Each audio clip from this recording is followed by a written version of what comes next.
This is Sarah Stewart Holland. And this is Beth Silvers. Thank you for joining us for Pantsuit Politics.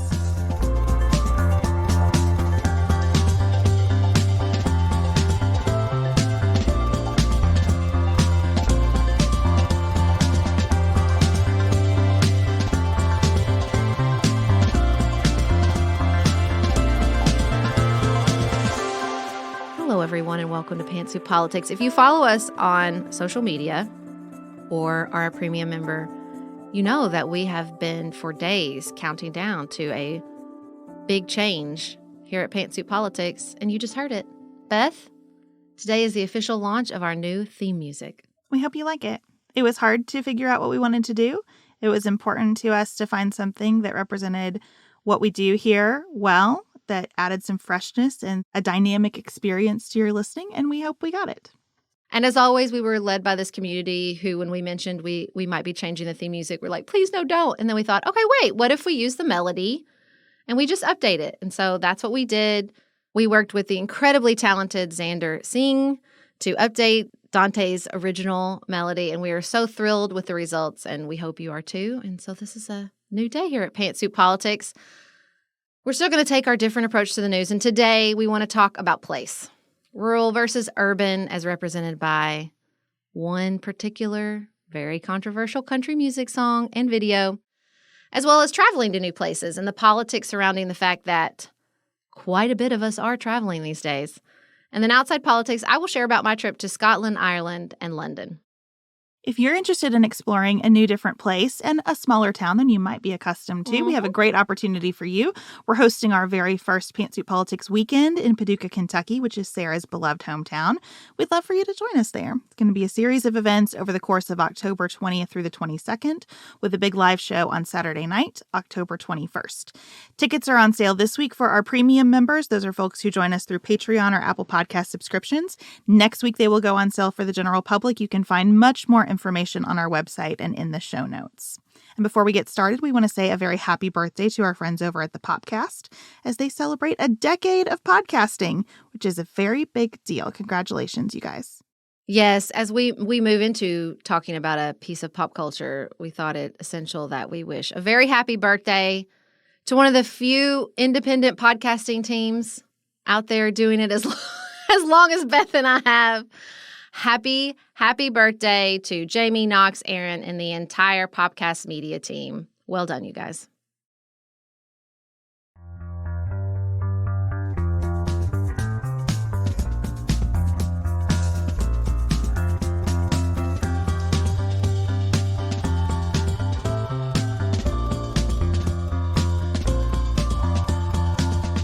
Beth, this weekend was Fancy Farm in Kentucky. Now, if you don't live in Kentucky, you don't know what Fancy Farm is. Some people in Kentucky don't know what Fancy Farm is, but it's pretty famous in my part of Kentucky.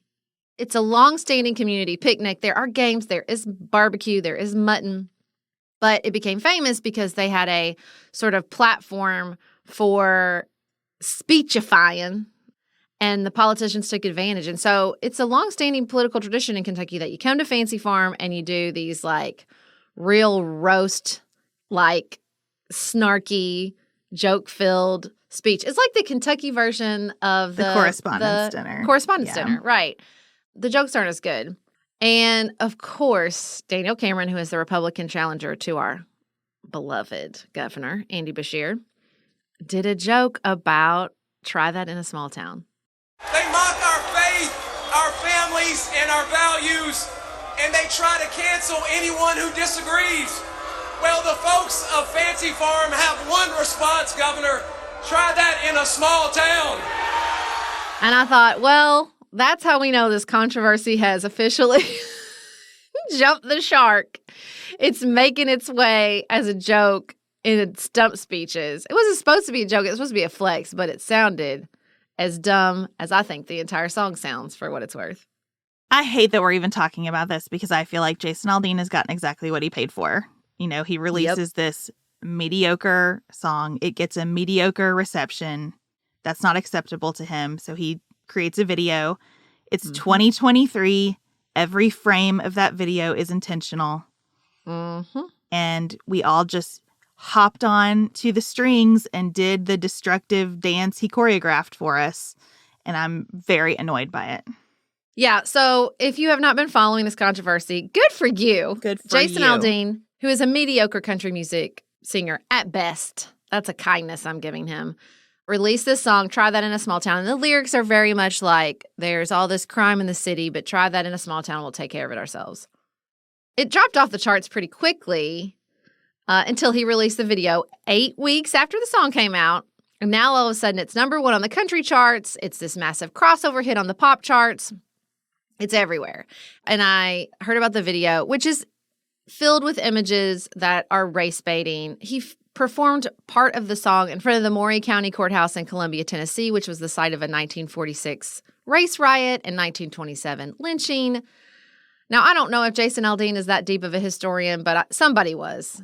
And, just it had Black Lives Matter footage in it. That's been removed because of sort of copyright challenges from the news organizations, which is funny on its own level. But, he's telegraphing this black-white, rural-urban political controversy to get attention to his not that great of a song, obviously. When it first came out, I thought some of the best critiques was like, Jason Aldean's not even from a small town. He's from Macon, Georgia.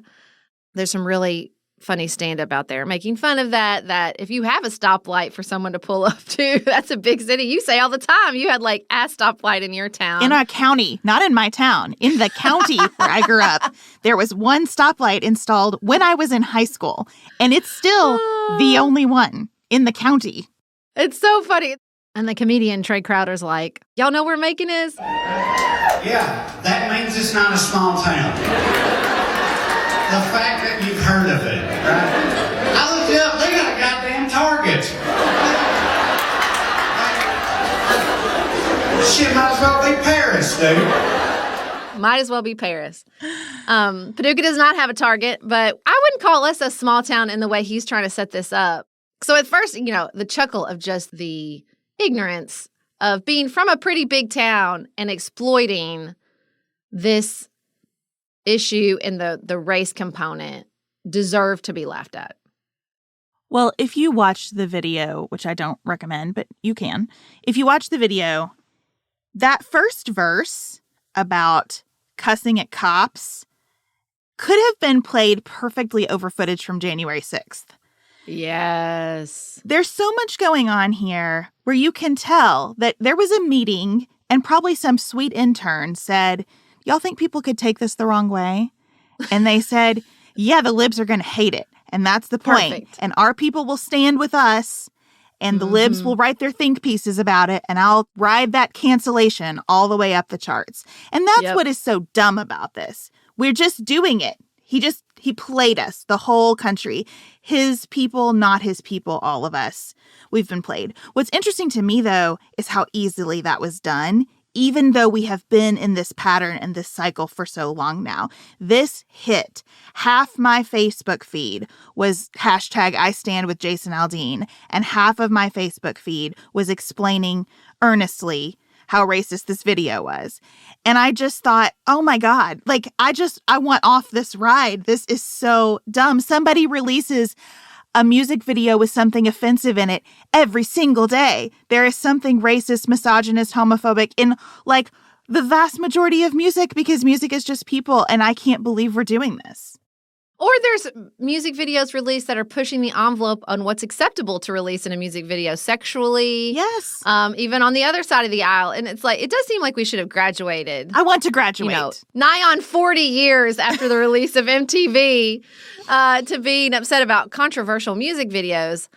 I kind of had the opposite reaction. I was like, well, the earth is just returning to its axis. Here we are fighting about dumb shit again. Isn't that great, y'all? We do love a low stakes controversy.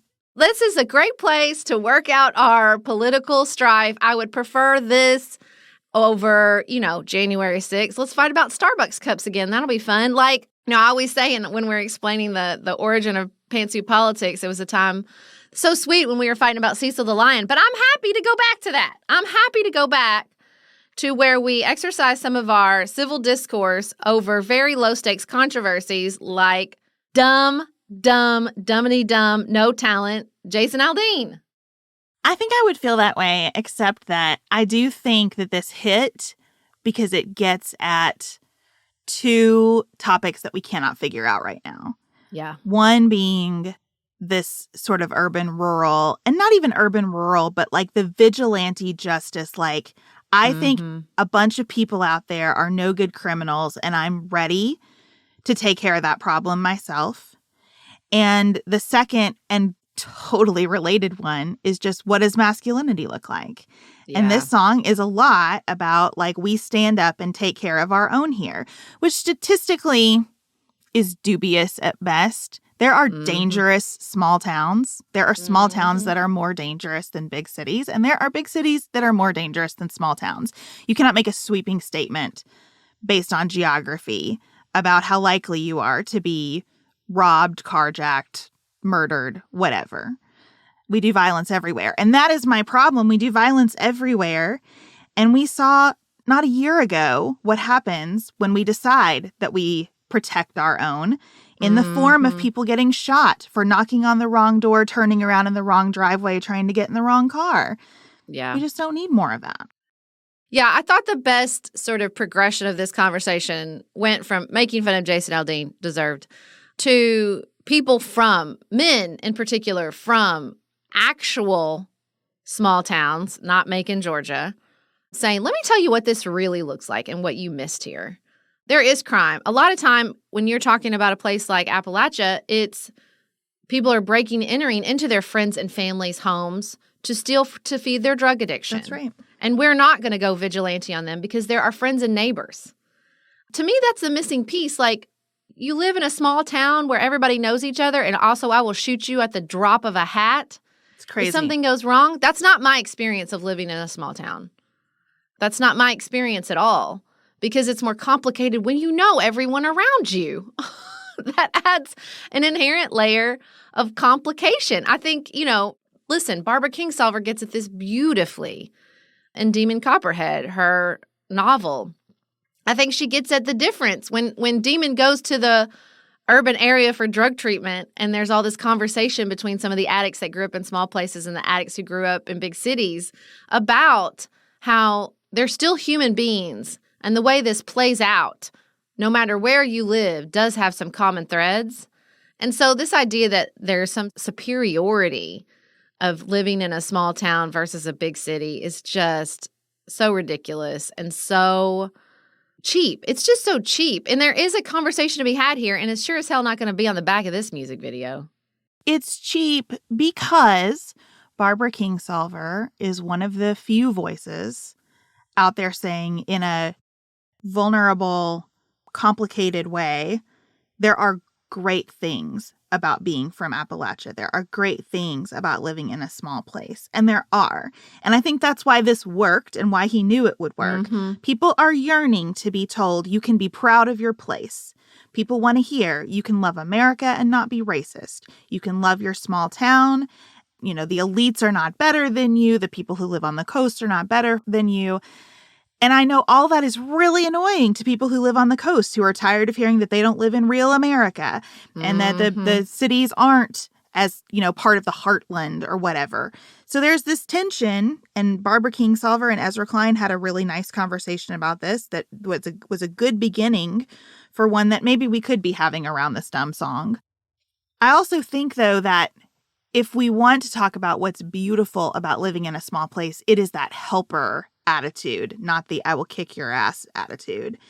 And I get that people watching over the weekend this thing that unfolded in Union Square in New York City over the Twitch. I don't even know how to say these words right. I don't really like Twitch is like the realm that I'm getting too old for. The Too Long Did Not Read, someone offered to give a PlayStation away on the internet and said, meet me in Union Square, and chaos ensued. Surprise, surprise. Let me tell you, if you said, meet me in Noble Park in Paducah and I'll give you a PlayStation 4, chaos would also ensue. Well, that's exactly what I was going to say. That if you told a bunch of people anywhere, including in the country, I'm going to show up and give out a whole bunch of free stuff, and then you showed up and did not do that, they would also be mad.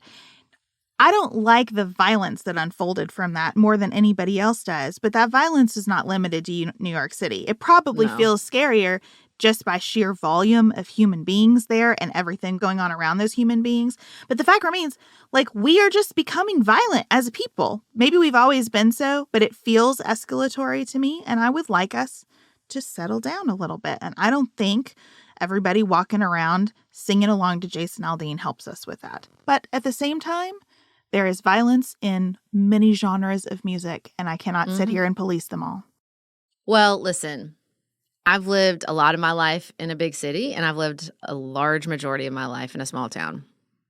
And there was a moment in that conversation between Barbara Kingsolver and Ezra Klein where he pushed her and he said, some of the people who do the meanest, most hurtful things to D-men are his people from the small town. And she dodged that question because it's a hard one to answer. When you are always on the defensive because you live in a small town, it's hard to own the weaknesses. Now, when country music shines, it does that. The best songs say, I love this, and this has problems. And I don't expect Jason Aldean to do that. He's not up for it. But you can do that. You can say, I love this place, and it's flawed. It's got a dark side. The best storytellers can hold both of those things. And Barbara Kingsolver does inside that novel. And I don't blame her for dodging that question because I think she came to that interview to really make a point about small towns, and she made it. And it's a hard one to answer. It's a hard one to answer to say, this is how the dark side of humanity can play out in a small town. It's not all Andy Griffith. Some of it is people in each other's businesses when they shouldn't be. Some of it is outgrouping in really, really harmful, hurtful, dangerous ways to individuals.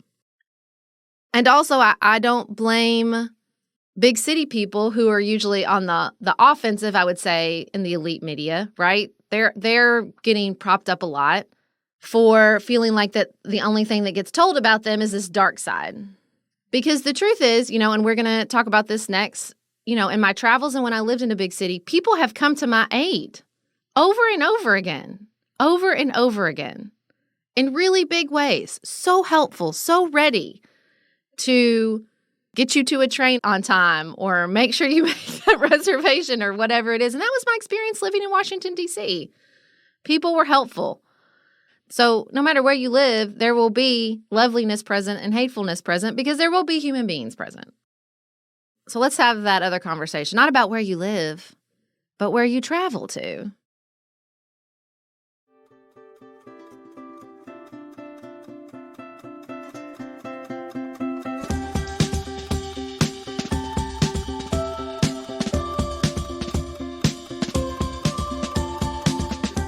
Beth, let me tell you what happened. I was checking Facebook at the very beginning of our trip, and this graphic and headline comes across my Facebook feed. It says, "The Case Against Travel." It has this fun little graphic. I'm like, oh, well, I'm game. I'm going to click it. And I'm telling you, most of the time I don't check the author of a piece. It's just not a practice I have. But I got a few sentences into this piece, and I thought, this is Agnes. I know it's Agnes. And I scrolled up, and by God, was it not Agnes Cillard? Now, if you don't talk about Agnes Cillard as like she's your pal like me and Beth do, I get it. Thanks for outing us, Sarah. In case you didn't think we were nerds yet, here you go. She is a moral philosopher. I heard about her the first time on Ezra Klein's podcast. Y'all, I'll never forget it as long as I live. I don't even remember anything else they talked about. But there was a moment in the podcast where he was asking her about her office, which we will include links to pictures of. It's to be seen, to be believed. And he was saying it's like so full of color. And she said, I don't understand why people don't wear color. They charge you the same, whether it's purple or white. And I thought, there's a point. She's making a point. For most of human history, you got charged more for color. And so we talk about her all the time because she's interesting like that. Like everything she writes, you can't stop thinking about for at least a few days. You want to talk about. She raises really interesting questions. And she went viral earlier, like I think last year, because there was a piece about how she left her husband for a younger man and then somehow convinced her husband to live with said younger man. So like the three of them live together. Not in like a romantic way, but like in a we're all pals partnering around creating this family together. It's fascinating. She's smart and she is convincing, and you will read things and you're like, that feels convincing and also very wrong at the same time. So she writes this piece this summer called The Case Against Travel. And listen, some of the lines cut deep. I'm going to read this part right here. Tourism is what we call traveling when other people are doing it.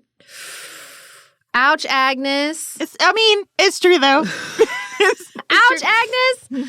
She said, and although people like to talk about their travels, few of us like to listen to them. Such talk resembles academic writing and reports of dreams, forms of communication driven more by the needs of the producer than the consumer. This weekend, Chad asked me if we were talking a lot at church about that conference that I just attended. And I said, well, no, because if you weren't there, you don't really want to hear about it. And he goes, it's like talking about a vacation. And I was like, woo, you've been reading our mail, Chad. That's exactly what we're about to talk about. Well, it's funny, though, because, my reality is that's not true. I get inundated with requests to talk about our travels and to hear, what worked and what didn't. Obviously, Rick Steves has built an entire career about talking about travel. And so Ross Douthat at the New York Times, he kind of responded to it. And he got to me at one of the underlying problems, which is how she defines travel. She leaves out business travel or travel for necessity. And she says, she quotes this other philosopher, and she says, the last phrase is crucial. Touristic travel exists for the sake of change. And so she builds her entire argument on the idea that you are traveling because you want change. And I understand why she built her argument that way, but I don't think it's fair. I don't think that's the reason a lot of people travel. I don't think that's the reason most people travel. I didn't read it that way. Can I just push back a little bit? Because I read it as her saying, we claim to travel because we are transformed by it. We actually travel because it's fun and because we want to escape our reality. Yes. And we should be more honest about that. I read her piece less as the case against travel and more as the case against ascribing some kind of virtue to travel. Yes, I totally agree. By the end of the piece, it did feel like she was doing kind of like, I'm busting on you for feeling like this. This is crap. You're lying to yourself. So just be honest with yourself. It's fine if you feel that way. Yeah, that's how I read it too. It's supposed to be a little bit provocative. It's supposed to challenge some of your priors and then asks you to decide what you want to do with all that. She's a philosophy professor. It just comes across in the writing. I love it. And on the heels of Agnes comes Rebecca Jennings at Vox, and she writes, stop trying to have the perfect vacation and you're ruining everyone else's. Such a Vox title. Such a Vox title. And she talks about so many people have seen these viral moments on TikTok. Their own vacations aren't living up to them. So then they have a viral moment complaining about how the Amalfi Coast is a lot of lugging your backpack upstairs in 100-degree heat. Yeah, I think her piece was really about how travel is consumerism right now. Mm-hmm. That we stayed home during the pandemic. For the people to whom the pandemic was financially kind, and there were many of those people, not most, but many, for those folks who were able to save a bunch of money during the pandemic and are sitting on disposable income and have the means and the flexibility to travel, it is another form of consumerism. And the TikTok behavior affirms that. I thought I was paying for this luxury dream that was going to be easy and comfortable. And I am mad that this product experience I thought I was buying isn't living up to what I believed it would be. Well, not surprisingly, as an American who travels, I felt a little defensive in this piece and Agnes's piece and of Americans generally. I will say I saw some people act ugly on my trip. None of them were Americans.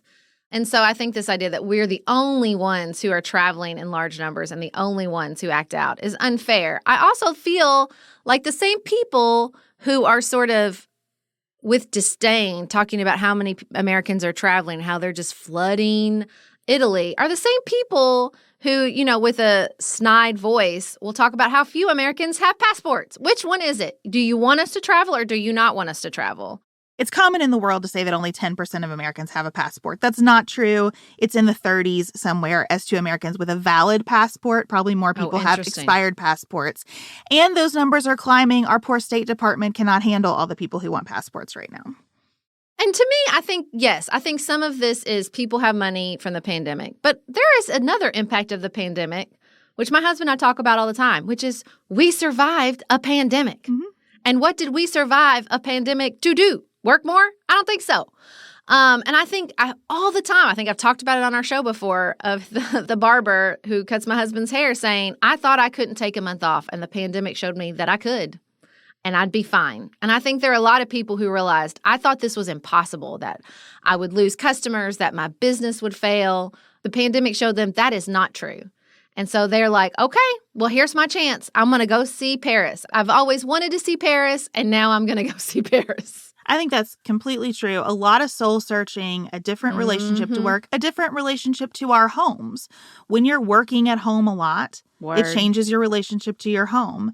It's really difficult to be at home and to not engage in some form of labor.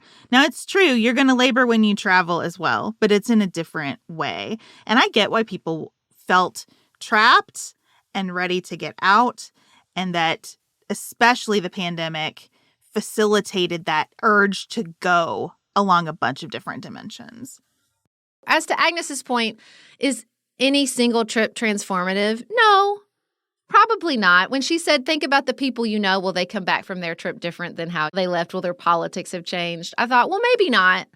But I do think cumulatively it adds up, right? No, you're not going to stand in front of one piece of art and be transformed. You might. I mean, I've felt energetically and emotionally transformed by some pieces of art that I'd studied in college and finally got to see in real life. And I'm going to talk about a transformative experience I had in Ireland up next. But I just think cumulatively, that's what adds up. And I was thinking about this, like, what does it? What changes you over time when you go to someplace different? And then just so happened, Joe Piazza from Over the Influence Substack wrote about it. She travels with babies. I'm saying babies and toddlers. She was in Italy with tiny little kids. Not something I think I'm up for energetically. But I love the way she described this. She said, for me, travel is not about running away. It is about being incredibly present and mindful in whatever new thing you may be experiencing. This mindfulness and gratitude for the present moment help to halt the wicked cycle of cynicism souring my mind. For some people, mindfulness means sitting very still. For me, meditation equals movement. Scientific studies have shown that mindfulness, training the brain to stay in the moment by letting go of both the future and the past, helps reduce both anxiety and depression. You have no choice but to be present when you travel, especially as a single woman. Your survival often depends on keeping your wits about you all the time. And for me, as a journalist, my success in gathering stories requires me to pay very close attention to everything happening around me. She's talking about how this helped address her postpartum depression. And, you know, that mindfulness is required not just for beautiful moments, but because of the challenges of travel. There's always something you have to figure out. There's always something that's changing. It's like this constant problem-solving, puzzle-making situation, you know, to the nth degree for me. Over the course of my vacation, I was leading about 18 people. And I know exactly what she was talking about. To me, it's like, it's not the change, it's the challenge. And it's a challenge I don't live in my everyday life, right? Like it's that sort of, I think it's probably more akin to the challenge of living sort of the everyday existence our ancestors lived, right? You're trying to like worry about every meal, worry about your safety, worry about getting back. Like it's like very visceral. It's like a visceral challenge and sort of that souring of the mind she's talking about, where all the challenges feel like they're in your head. You know what I mean?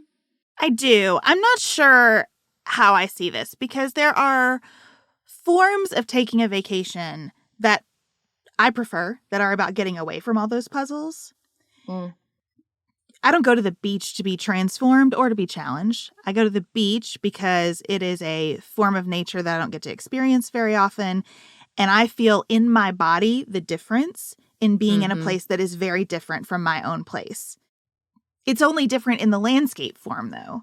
Being in Paris, I'm in a place very different from my own place in the density of people and the types of structures. Everything, including the chairs, are different from the chairs that I normally sit in my place.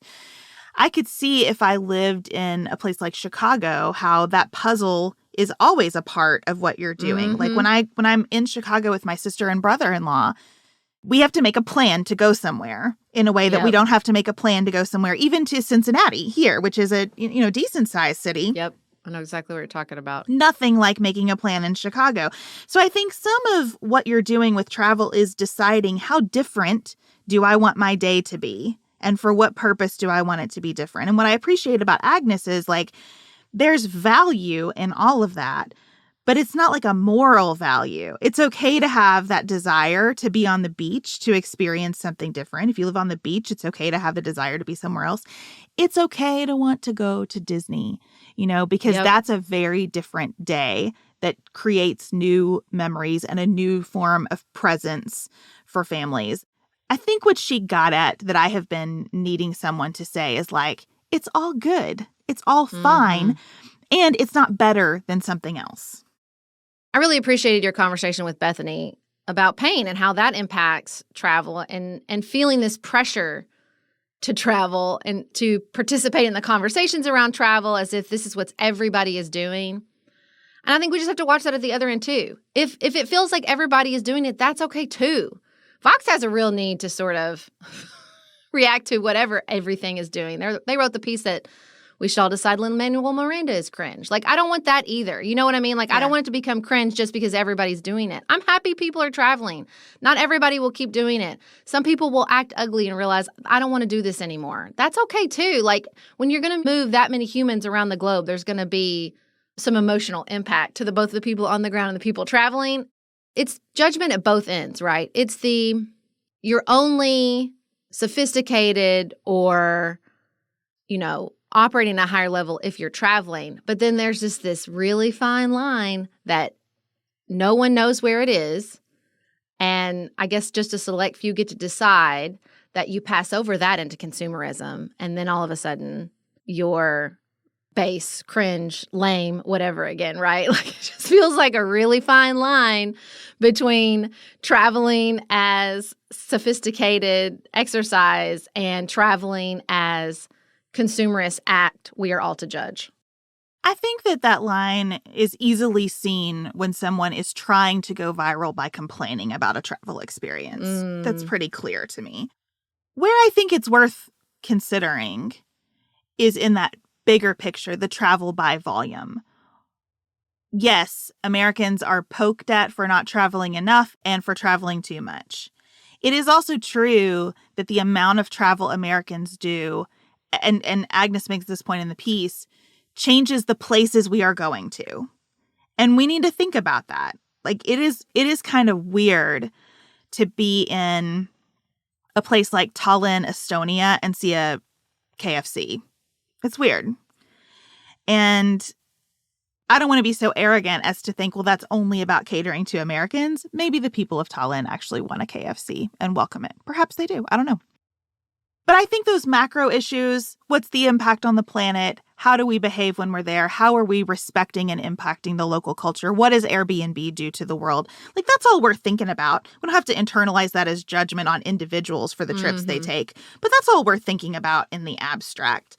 I think it's worth, when everybody's doing something, when there is a trend, to just come in and analyze the trend and see what the darker sides are too. I was excited to talk about these pieces because we have done a lot of pro-travel. We've had Rick Steves on twice. We've done a lot of travel's great for you. Travel expands your horizons. Travel makes you develop greater empathy for people. So I think looking at the other side of that is an important and robust part of the analysis. That doesn't mean that I think there's a status in not traveling just as there's a status in traveling. Like, I think that's what we got to be careful about, like dumping all of this onto individual people and their choices. Right. Well, and I think two things. One, when you're complaining about influencers and the expectation they've set around travel, I mean, that is a complicated relationship inside the travel industry as travel influencers. And where are you supposed to send those complaints? This is not a corporation. They don't have a customer service line. If you felt like you were sold a line of goods by influencers, then I'm not exactly mad at you for saying, this is not what this is like. I love those reels that are like Instagram versus reality about a location. I think those are great. And I'm not in a snarky way. Like, I think it's good to see, like, this is the challenge of traveling. It's not a picture postcard every time. And that's what I like about it. And I think to the argument of we're changing these places, of course we are. Places change. Like, I was in these 3 places this summer, London, Scotland, and Ireland, that are driven so much by history. And there's this undercurrent of, as we're studying and examining and looking at these waves of change that have washed over these places, that like we've found the end and everything's going to stay the same, and we can all look at these cultures or histories and we'll just examine them from this place of stasis and everything will stay the same moving forward. And I think, why do we think that? Why do we think that things aren't going to change, including the historical places we go to look at. I think some of the most fascinating stuff about travel is the history of how it's changed. Like, you want to read some fascinating history of travel, look at the cave wars in Kentucky when they were literally killing each other over who had access to the best caves for people to come and look at. And this is not when everybody had a car and an interstate to get there. So it was interesting to me to be at the Cliffs of Moher and hear about this guy who got it in the early 1900s. People are going to want to come see this. What is that going to mean? And it's like, well, he mined this local rock, which I guess changed the ecology and depleted the natural resources, but also now looks like it's a part of the place. This safety barrier that's made from local rock you probably couldn't get now, right? It's just this very complicated interplay. And I think some of travel is we cannot expect these places to stay the same, either if everybody goes there or no one goes there, because that's true too. Like in Ireland, right? They need people to come or these places would not exist. And there's some tension there, and we're not going to find a perfect balance. And there are going to be KFCs, and there are going to be places that you have to lug your suitcase in 100-degree heat. And some of these places are going to keep getting hotter. And that is the reality. And I think I love that part of travel. I love that part of facing the place dead on. I'm not trying to get a movie. Now, I love it when a place lives up to that experience where you feel like, oh my gosh, I feel like I was in the movie. That's peak travel. But I don't need that every day. I don't expect that every day. Yeah, I think that travel as a window to movement and a sense of belonging in the world is really good and interesting. And that's where I think there can be some value in it. When you think about the luxury as an American of being able to move so freely in the world, that there are so many places in the world as an American we can go without getting a visa because we have these agreements in place with other countries that let us be there for less than 90 days for business or pleasure. That's amazing. And I think that it's especially important as an American when you're out and about like that and thinking about the fact that so many people will speak English and so many places will do everything they can to cater to American expectations. Okay, well, what does that inform about how we welcome people into our country? What should that say about how we view people who need to move because of climate or conflict or persecution? How should we think about people who are stateless? Who are born in a region that is disputed, and so they can't even have a passport. I think travel can have a lot of virtue in it, depending on what we make meaning of from it. Going to the beach changes things as well. It's not like that's a trip with no cost. Everything has cost. So it's like, what am I going to do with the cost of this to try to put goodness back into the world that I've just taken from? Well, I thought, as is often the case, you find wisdom in the extremes. And I read this story as we were preparing for the show, and I thought this would be a great place to end on. There is a Danish man, Thor Petersen, who left his family and friends in Denmark 10 years ago, and his goal was to visit every single country in the world without flying. And it took him 10 years, and he was on container ships, and he had all those problems you're talking about. He couldn't get visas. There were these tiny nations who wouldn't admit anybody, especially post-COVID. And I thought it was such a fascinating and beautiful thing to hear his story. And I thought this quote from his interview with CNN was just beautiful. He said, "I set out on this journey with a motto. A stranger is a friend you've never met before. And I have been shown time and time again that this is true. If you engage with people, they're usually all in. I stayed in the homes of many, many strangers during my travels. And I made it through every country in the world, the ones with armed conflict, the ones with virus outbreaks, unharmed. Either I'm the luckiest man on the planet, or the world is a much better place than most people are led to believe by the scary, dramatic news on social media and news channels." I thought it was really lovely and the perfect antidote to Jason Aldean and this idea of the people over there live scary lives and I need to stay with my people over here.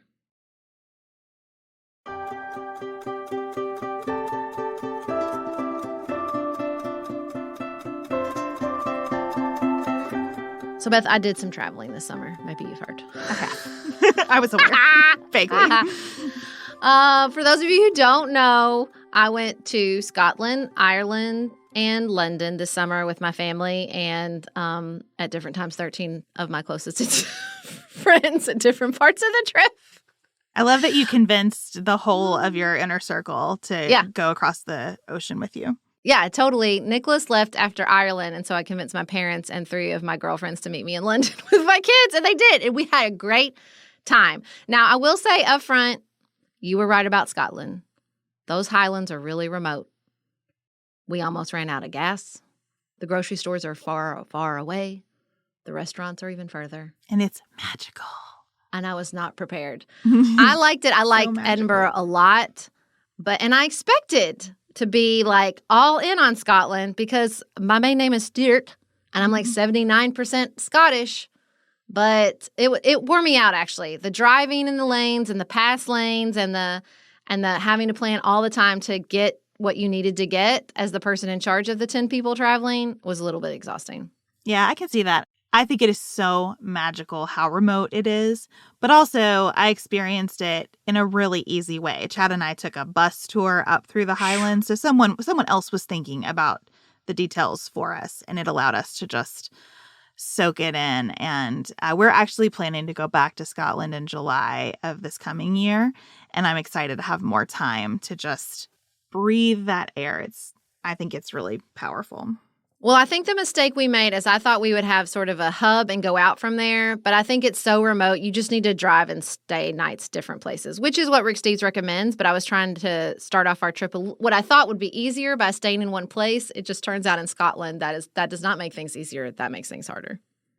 So after Scotland, we went to Ireland, where I had my most transformative experience, jumping off 40 foot in Dublin. Did you watch Bad Sisters? No. Okay, for anybody who watched Bad Sisters, this is like a key plot point. It's also in Ulysses. It's a very famous place where the people of Ireland just have this like perfect little cove, this little swimming hole that nature has created for them. So they have added ladders and steps and a changing area. When I got there, the people from Amazing Race had just been there. They had to jump in and swim out for a clue, I think is what the guy told me. And it was the part of the trip I was like laser focused on. So this doesn't often happen. Like the piece of the trip that you have the highest expectations of like exceeds it often is the opposite. And we got there and it was like cold and rainy. It was like 57 degrees. We had to get in our swimsuits and jump into the equally cold Irish Sea. It was about 57 degrees. That's like 14 Celsius. And they tell you 1 minute per degree. That's how long you should be in the water. And I made it almost the whole 14 minutes. And I didn't get out because I was cold. I just got out because Felix needed me. But it was incredible. Beth, I'm telling you, the therapist would be out of work if everybody could jump off 40 foot every day, which many, many Irish people that I met there do, in fact, do every day. And why did you find it so soothing for your mental health? I don't know. Well, first of all, you know what will complete a stress cycle? Jumping into 57 degree water. Your body's like, okay, everything is wiped clean. It's just so all encompassing. It's that thing Joe Piazza talks about. Like, you can't think of anything else except for working your way up there, jumping in, swimming, getting out. Like, it's just a singular focus for that time that you're in the water. And there's a lovely community. Like the people there, the Irish people who do it every day, were so kind to us and like helped us figure out where the best place to jump in was, because it was low tide when we got there. And they were just so great. And it was just wild, truly wild swimming in the purest sense of the word. Like my trunk got really warm and I thought, am I dying, or is this the appropriate response, or is my body just diverting the resources? But it's like you get in the water and after a few minutes you're not cold. I don't know how to explain it. It is really weird, but in a good way. Your description makes me think a little bit about hot yoga. Yeah. You stress your body through the temperature in a way that causes it to respond differently, and you can't think because all your resources are going to that response. Yeah, totally. And what I found so interesting is we were traveling with 4 teenagers, and they were into it. Griffin wanted to do it every day. We did it again in Dingle Peninsula off Ventry Pier. It was amazing. And he was like, when are we doing it again? Are we going to do it today? Like, you could tell, because they probably need some regulation, right? Their bodies are going through a lot of stuff, just a lot of stuff. And it was just such a like contained, pretty safe outside of some jellyfish experience for them to get that need they have to test themselves, to face stressful situations, to exert their bodies. Like, it was checking all these boxes for them. And they were loving it. Loving it. I mean, we do begin our journeys as humans in water, and kids are always made better by water. I feel like any problem you're having, especially with a little bitty one, you put them in a bathtub, in a shower, in a pool, water's going to help. Or just drinking. Felix will pitch a fit and I'll just give him a glass of water and that helps. And it makes sense to me, too, that teens in particular get so stuck in their heads that something that puts you fully in your body would be an exciting and really unique opportunity. Yeah, and we work in swimming wherever we go. I knew we were going to do it. We did a little bit in Scotland. We swam in the south of France last time. Like, I really do try to work in swimming. That is always my kids' favorite part. When they're swimming in a unique way or a unique place, like, it feels like you're participating instead of just consuming on your trip, right? That's where you kind of cross over the threshold. And what I loved about it, too, is, like I said, we were surrounded by local people. It was really fun to hear what their experience going out there every day and what it's like on Christmas Day when everybody comes out and jumps off 40 foot. It was really, really fun. I do think maybe Rick Steves doesn't put it in his book because he's keeping it a secret. I'm on to you, Rick. So y'all don't tell anybody, all the thousands of people that are listening to this podcast. Just go do it, but then keep it a secret. Was there anything else that really stuck out to you from your time away? Well, I talked about on our last episode that we went to a Holy Eucharist service at Westminster, which was incredibly powerful and impactful to just be worshiping in a place where so many people have worshiped before. And I had a similar experience at Shakespeare's The Globe. Did you do that when y'all went to London? We did not. We didn't plan anything, so we didn't do a lot of the things to do because we're spontaneous travelers, Chad and I. Oh, my Lord. It gives me anxiety. Well, we went and saw Comedy of Errors. And it is a wild thing to sit in an audience full of hundreds of people laughing to jokes that were written 500 years ago, right? Like, it's just, you're like, this is incredible. The performers are exceptional. And truly, I don't know how it became a thing in school that you read Shakespeare. We need to stop that. You need to watch Shakespeare. That's how it's meant to be taken in. Like, there was this part in the play where so often one actor was playing two different parts, right? In Shakespearean performances. And so he wrote jokes surrounding that. So there was this long, like, little piece of the performance where an actor is insulting the looks of another character. You know that the same guy played that guy, right? Mm-hmm. And so you're laughing. And I thought, man, if I was reading this, I'd be like, why are we spending 5 pages on how this guy looks? This is so boring. Because you wouldn't get it. You wouldn't get that it's the same performer, right? And just to see that is so amazing. Even when you're like, I only a little bit understand what's happening right now because of the language. When you can watch it performed, especially by people who are as talented as the performers are at the Globe, like, it's just so fun. And all the people are sitting at the bottom. My favorite part was they would push a ship up to dock on the stage, and the people were the sea, basically. Like, they pushed through the audience who were the sea to dock on the stage, which is very similar to an experience we had at Guys and Dolls, which I highly recommend if anybody's going to London. It's like a participatory performance where the audience stands around the stage and the stage rises and falls. It's hard to describe, but it is a must-see. Both of those performances were incredible, and I highly recommend them if you're going to London anytime soon. Well, I'm so glad that you had such a good experience. Well, it was great. It was challenging. Look, I don't know if I will be a tour director to quite that many people again.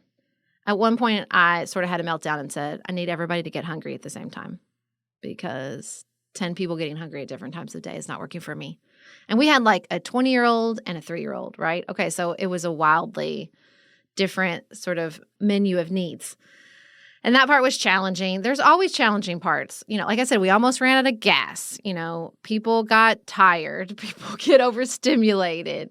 But I think that's part of it. And I love that part of it. I love the challenge. I do kind of want to come home stripped bare, exhausted, and ready to kind of sleep for a couple of days and then start looking through the pictures and I loved Elizabeth Holmes had this beautiful thing about, I'm ready for the hazy, beautiful pictures to fill in the spots. You get back, you start looking at the videos and the photos, and you're like, same thing happens with like weddings, I think. You're like so tired and overwhelmed, and then you start looking back, and you're like, well, we really had a good time. So yeah, we did. We had a beautiful trip. We had a lot of traveling mercies, very few challenges.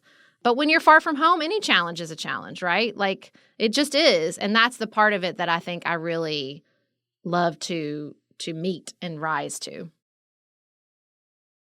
Well, thank you for joining us for this episode of Pantsuit Politics, where, again, we went all the way from country music to Scotland. Although, listen, That's not a very long thread, really. That is not a very long journey, actually, but that's another episode. And we do have more travel-related content on our premium channels. Beth is doing an incredible deep dive on passports, on More to Say tonight. And then tomorrow, Wednesday, August 9th, Nicholas is going to be joining me on our premium show, More to Say. And we're going to talk in depth about how we plan these trips, what we've learned over time. I'm going to go into a little bit of detail about how we make our lip sync videos. And then, of course, I sell these itineraries. So if you're like, Sarah, I just want to follow where you went through Scotland, Ireland, and London, the links for all that and more will be in our show notes, and you can find itineraries for this trip, last summer's trip, our trip to the Macy's Thanksgiving Day Parade. So if you're interested in that, that'll be in the show notes as well. So thank you for joining us, and don't forget to get your tickets for our Paducah event. They're on sale this week for premium members and will be on sale Monday the 14th for everyone else. Head to the show notes or our website for more details. We will be back in your ears on Friday, and until then, keep it nuanced, y'all.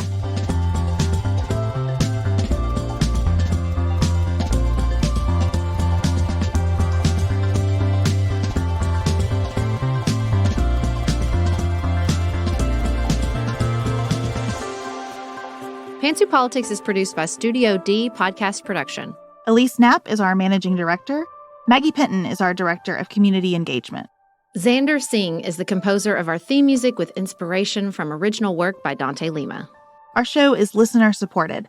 Special thanks to our executive producers, Martha Brunitsky, Allie Edwards, Janice Elliott, Sarah Greenup, Julie Haller, Helen Handley, Tiffany Hassler, Emily Holiday, Katie Johnson, Katina Zuganellis-Kasling, Barry Kaufman, Molly Kors, Catherine Vollmer, Lori Ladow, Lily McClure, Linda Daniel, Emily Neasley, The Cousins, Tawny Peterson, Tracy Putoff, Sarah Ralph, Jeremy Sequoia, Katie Steigers, Karen True, Annika Uvaline, Nick and Elisa Vallely, Amy Whited, Emily Helen Olson, Lee Shea McDonough, Morgan McHugh, Danny Osmond, Jen Ross, Sabrina Drago, Jeff Davis, Joshua Allen, Melinda Johnston, Michelle Wood, Nicole Berkless, Paula Bremer, and Tim Miller.